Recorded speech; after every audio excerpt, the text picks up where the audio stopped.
es el completo estado de bienestar, como si hubiera un único completo estado de bienestar.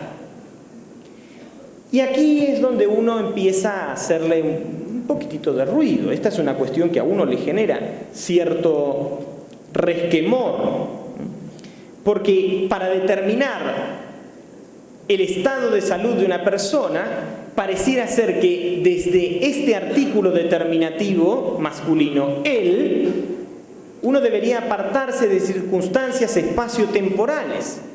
Y precisamente la noción de salud va atada directamente a la vida de las personas y resulta muy caro para la vida de los pueblos determinarlo sin un adecuado enclave cultural.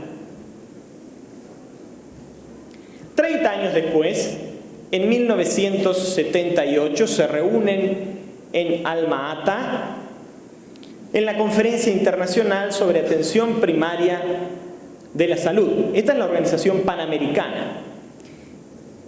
Y se ve que se dieron cuenta que este artículo determinativo masculino nos sacaba de las coordenadas de tiempo y espacio. Entonces dijeron, bueno, es un completo estado de bienestar. No es el, sino un completo estado de bienestar.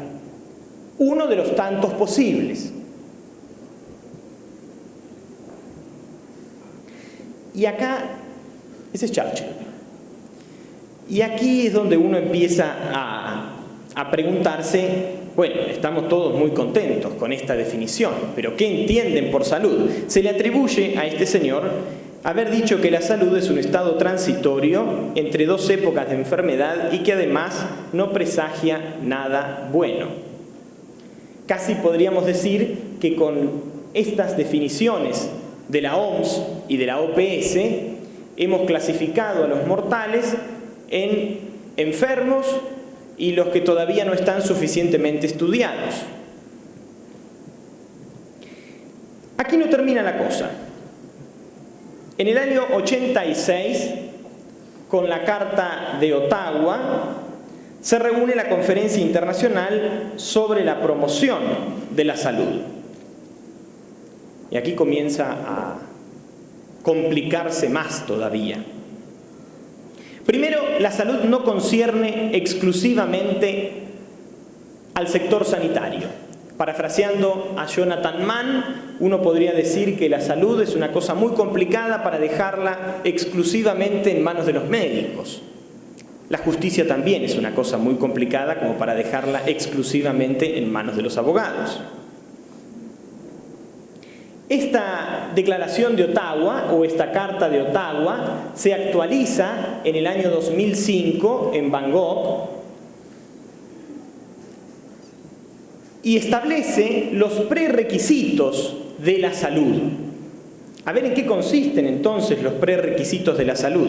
Muy bien, traducido significa que hay que garantizar para todas las personas la paz, la educación, la vivienda, la alimentación, la renta, un ecosistema estable, la justicia social y la equidad. Al mismo tiempo que se decía esto, los médicos colgaban sus delantales, sus guardapolvos y no ejercían más. Especifica, y lo digo entre comillas, la propia declaración actualizada en Bangkok.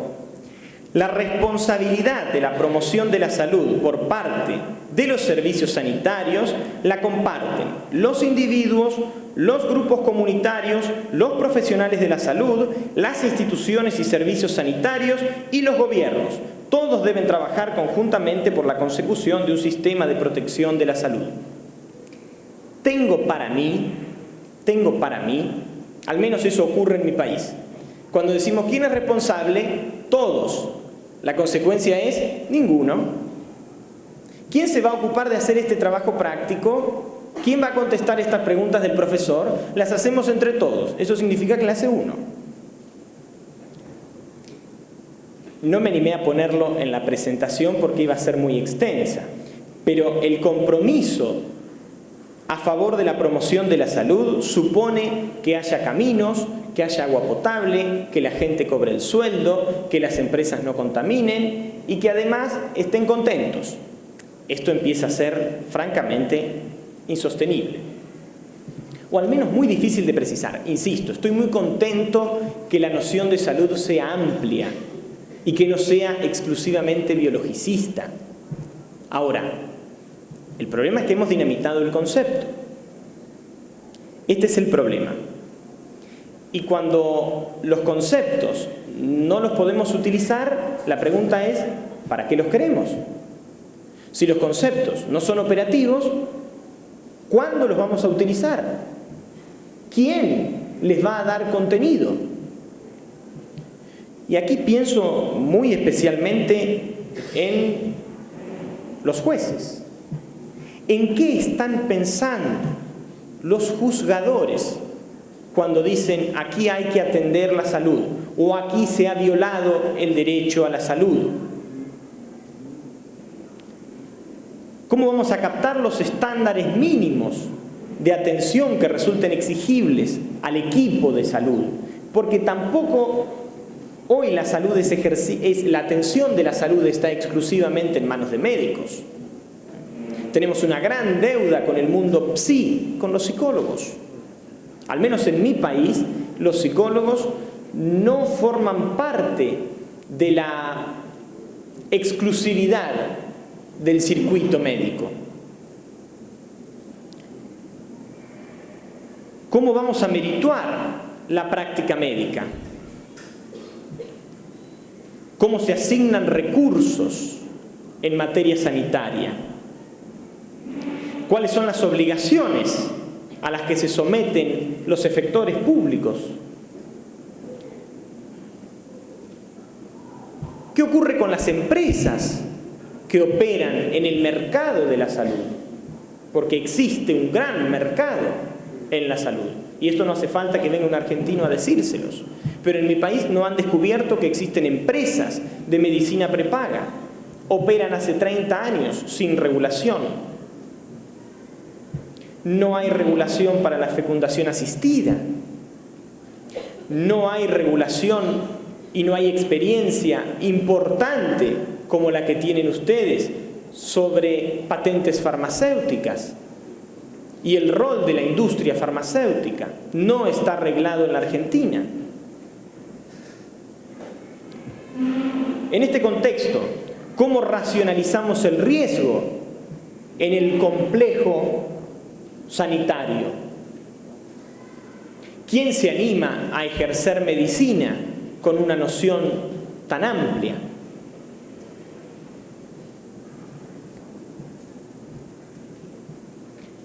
Esta es la pregunta que no les voy a contestar yo y quiero que discutamos. La segunda cuestión tiene que ver con la tensión entre justicia y utilidad, entre democracia y mercado. Esto, les decía, se ve, se percibe, no solo en la atención de la salud, en el mercado laboral, en el acceso al mercado laboral. Son las secuelas del proceso de globalización. La globalización no fue un proceso que se expandió y nos incluyó a todos, sino que se expandió con fuerza y a alguno le pegó y lo arrastró a la orilla y lo marginó.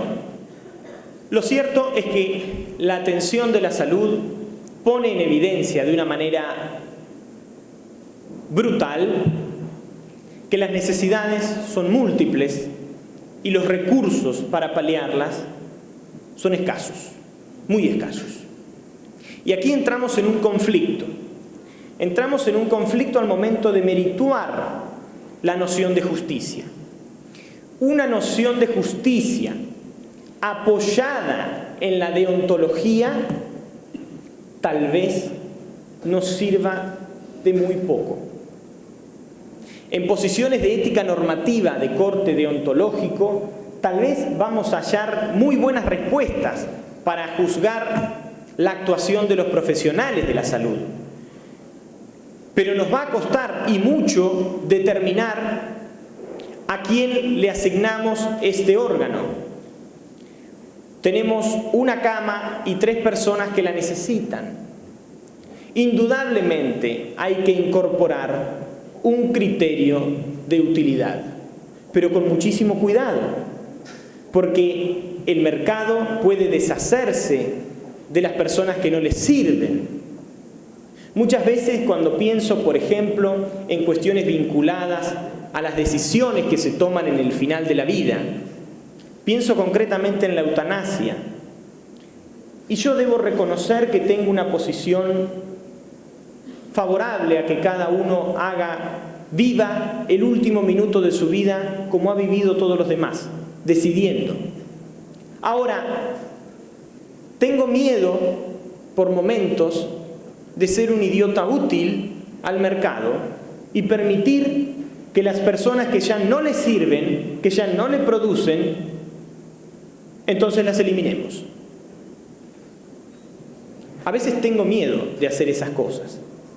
Pero lo cierto es que siempre que podamos privilegiar la libertad de las personas, estoy de acuerdo. Y aquí sí me pongo fuertemente deontológico.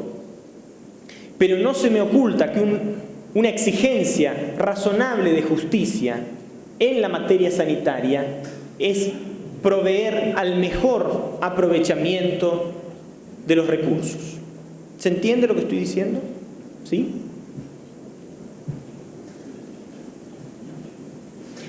Lógicamente, no hay tantas ambulancias, ¿ambulancia se llama? ¿Se dice ambulancia? ¿Ambulancia? Como personas hay en Montes Claros. Eso es claro. No hay tantos hospitales como casas hay en esta ciudad. No hay tantas camas en el hospital como ciudadanos tiene este Estado. Esto quiere decir que es preciso racionalizar. Y algún criterio tenemos que encontrar. Siempre la utilidad al servicio de la justicia. La utilidad al servicio de la justicia.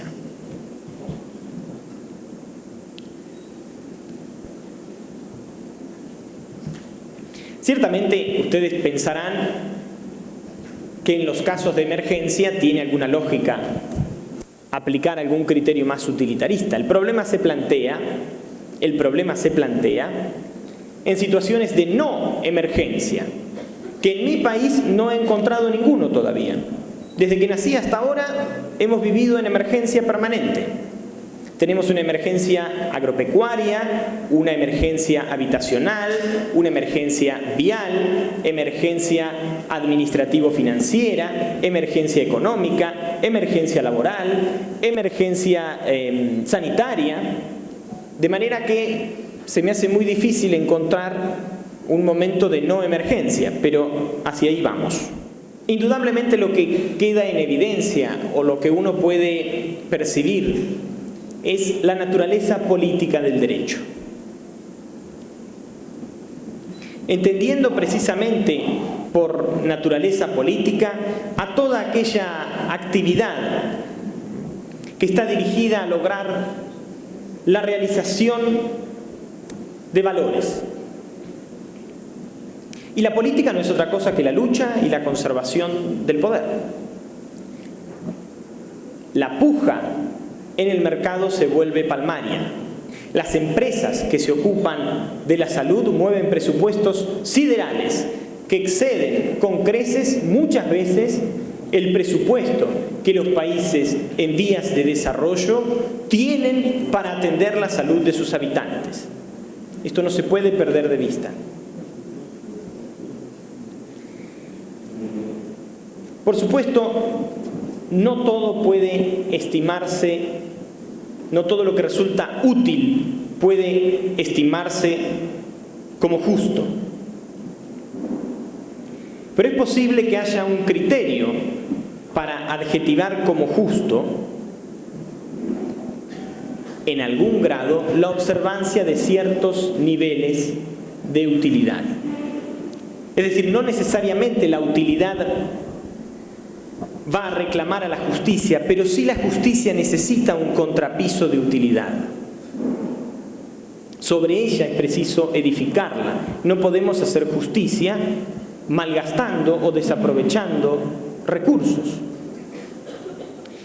Digamos que entre las condiciones de justicia figura de alguna manera la realización de la utilidad. Dentro del mundo jurídico, hacia el interior del derecho, y para mantener a la justicia como principio supremo dentro del mundo jurídico, esto es, para que prevalezca, es preciso que se traben relaciones de coadyuvancia entre la justicia y el valor utilidad. Hay que sostener desde la utilidad la justicia. Dentro de lo que es política sanitaria, justicia y utilidad son valores distintos, pero que es preciso se integren. Ya no para la utilidad sostener la justicia, sino que en el marco de la política es preciso integrar ambos valores. Y hay una zona de frontera entre la política sanitaria y el derecho de la salud. Indudablemente hay una zona en la que no sabemos bien si es la toma de decisión macro o es el reparto de potencia y de impotencia para las personas que viven. En esa zona de frontera es donde el derecho de la salud viene a jugar una función de corrección respecto de las decisiones políticas.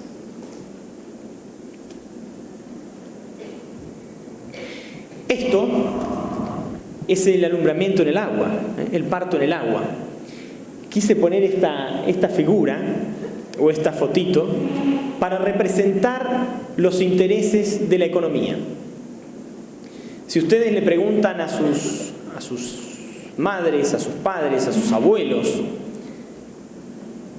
¿dónde se nacía? Efectivamente se nacía en las casas. Hoy hay un reverdecer de estas posiciones, solo que mucho más sofisticadas y es mucho más caro. El alumbramiento en el agua o el parto en el agua nos pone de manifiesto ante qué intereses, es un ejemplo por supuesto y para distender y para jugar un poco, pero para poner de manifiesto una última reflexión. Si el siglo XIX fue el siglo de los legisladores, allí donde diputados y senadores argumentaban y contraargumentaban, construían sus razonamientos, los confrontaban con la otra bancada. En la Argentina hoy esto no existe. En la Argentina suena la chicharra, suena el timbre, hay quórum, se sientan, votan, se van y después vuelven. Si el siglo XX fue el siglo de los presidentes, si el siglo XX fue la figura central, fue la desempeñada por los presidentes, indudablemente el siglo XXI será el siglo de los jueces. Será el siglo de los jueces porque hay que atender la particularidad ante un cambio de era histórica. Vamos al juez para decirle todo. ¿Cuánto vale el dólar? En mi país íbamos a decirle, señor juez, ¿cuánto vale el dólar? Señor juez, díganos, mire, fíjese lo que ocurre. El vicepresidente vota en contra, el presidente no quiere al vicepresidente. Vamos a decirle al juez que se haga cargo de todos los problemas. Señor juez, necesito un bypass gástrico. Señor juez, quiero morir con dignidad, autoríceme a rechazar un tratamiento. Señor juez, quiero concebir un hijo y no puedo. Dígale al Estado que cubra un tratamiento de fecundación asistida. Señor juez, necesito un trasplante.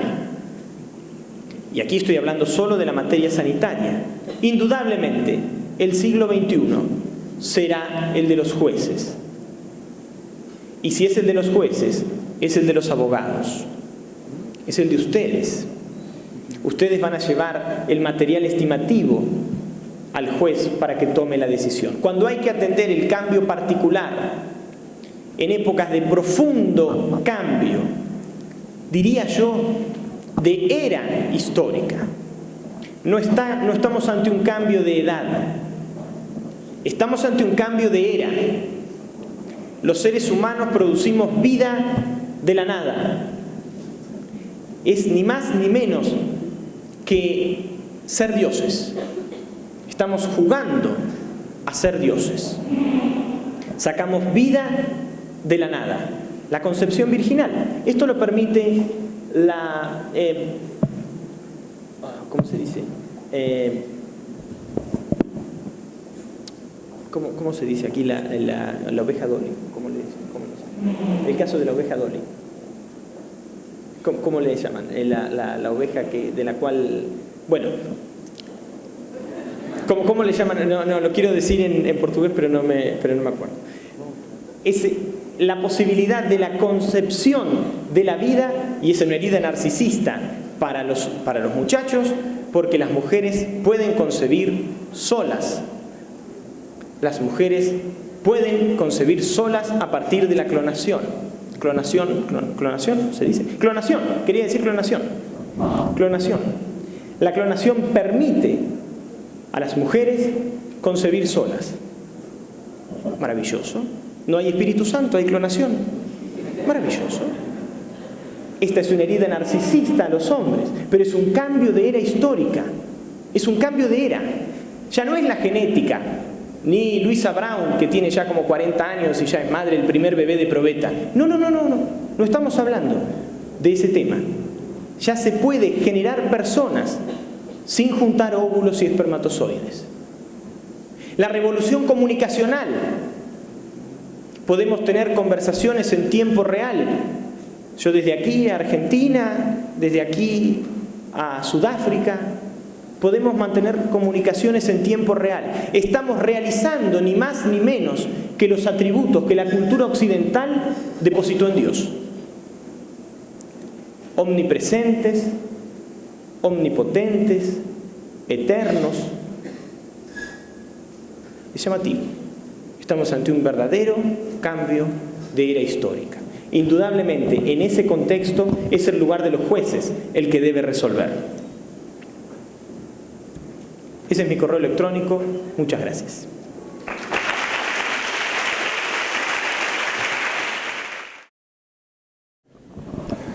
Bem, cumprimentamos efusivamente o professor Eliane Prenho pela brilhante palestra. O assunto é envolvente aqui, alguns comentários fazíamos eu e o professor José Luiz Quadros.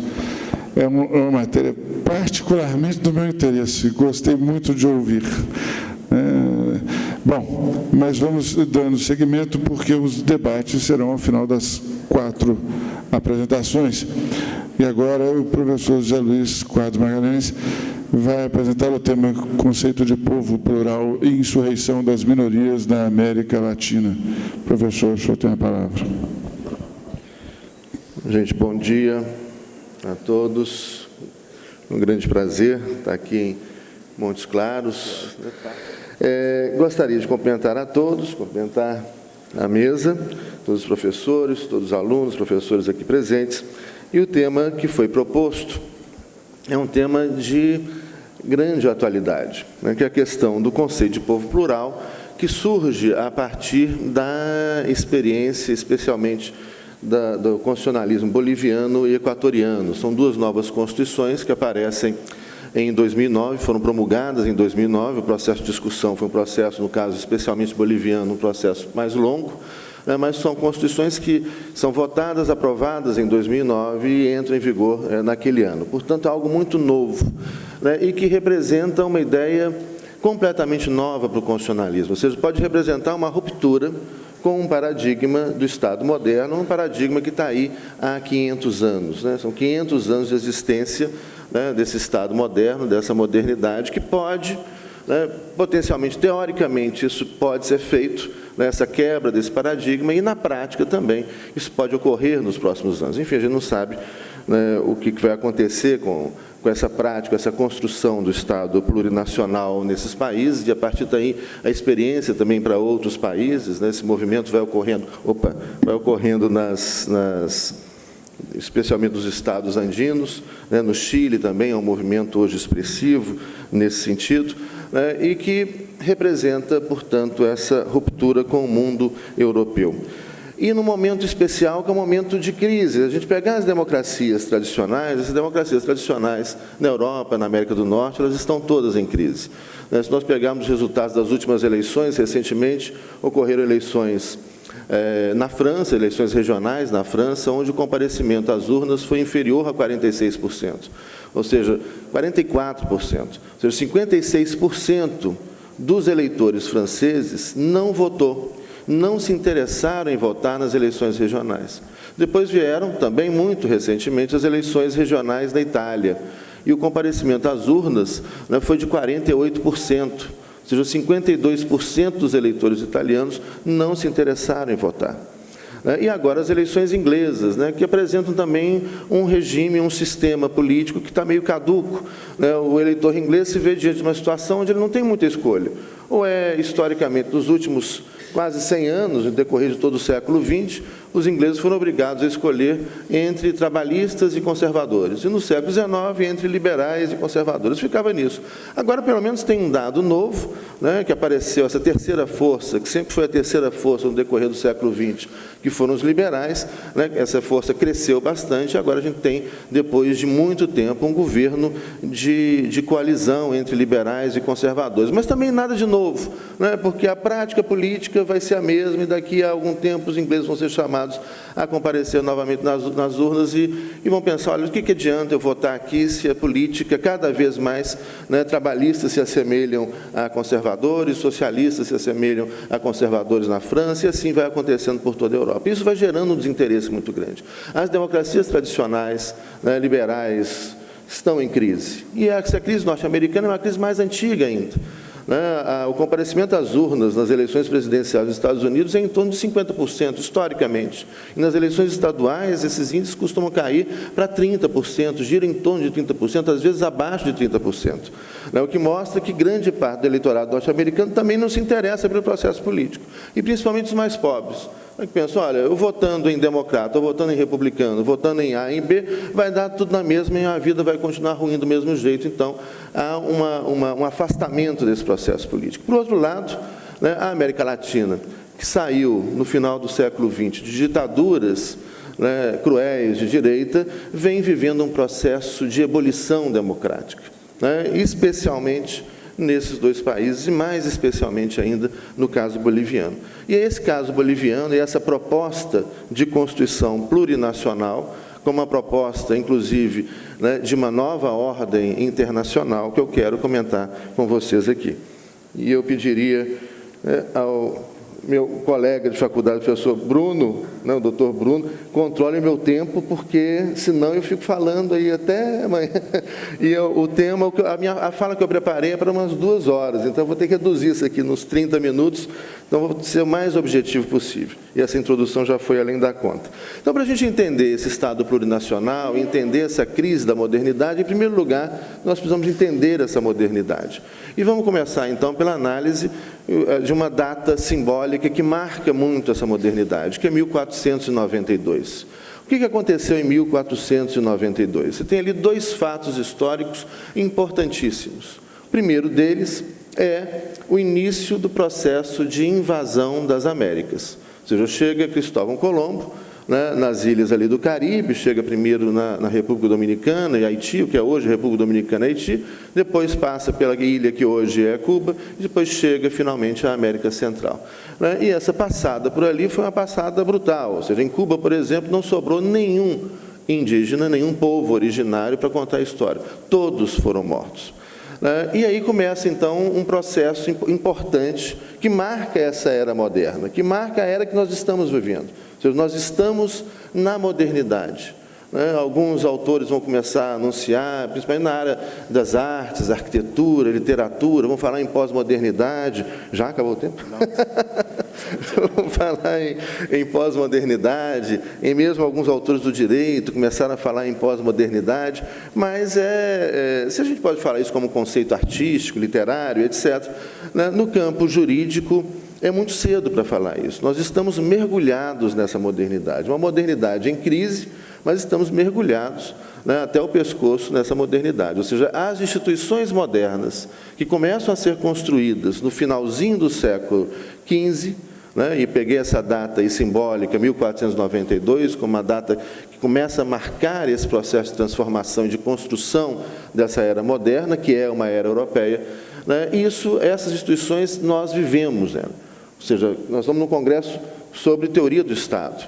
Nós estamos no Estado moderno, esse Estado moderno com um direito territorial, com um direito uniformizador, né? Um Estado moderno que tem um projeto nacional de invenção e de construção de um povo nacional, né? O povo brasileiro, a invenção do brasileiro, ela se deu no decorrer, né, do século XIX, uma participação importante na época do Segundo Império, né, depois no governo Vargas, esse processo de construção dessa identidade nacional, né, desse direito territorial moderno, a ideia de soberania, enfim, são ideias que começam a ser construídas nesse finalzinho do século XV e que nos acompanham até hoje. Nós estamos, então, portanto, mergulhados nessa modernidade. O que essa modernidade nos traz? Primeiro, traz uma era europeia, né? Começa ali, portanto, com a invasão das Américas.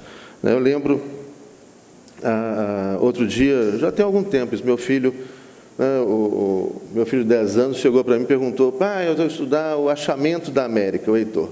Eu vou estudar o achamento da América. Eu falei: ó, filho, a América, quando eu estudei era descobrimento da América, né?